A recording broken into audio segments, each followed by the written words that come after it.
तर नमस्कार मित्रांनो, आपल्या सर्वांचं स्वागत आहे मग न्यूज मध्ये. तर आता आपण उपस्थित आहोत ठाण्याच्या उपसरच्या प्रभाग समितीच्या इथे.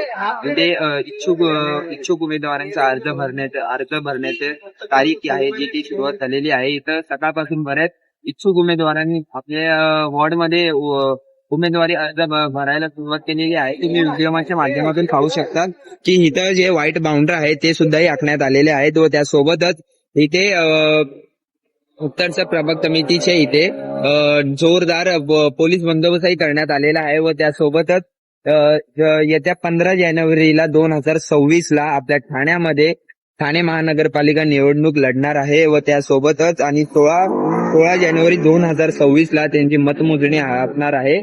आणि इच्छुक उमेदवारांनी प्रत्येक पक्षाचे किंवा प्रत्येक पक्षाचे जे इच्छुक उमेदवार आहेत ते उभे राहण्यासाठी आपल्या वॉर्ड मधल्या समितीमध्ये जाऊन आपले इच्छुक उमेदवारी अर्ज आहे ते भरत आहेत. आणि ज्यांना आपले इच्छुक उमेदवारांचे अर्ज परत घ्यायचे असतील तर 2 जानेवारी 2026 ला आपण ते पुन्हा घेऊ शकतो. त्यासोबतच 15 जानेवारीला आपल्या ठाणे महानगरपालिकाची निवडणूक होणार आहे, त्याची घोषणा झालेली आहे.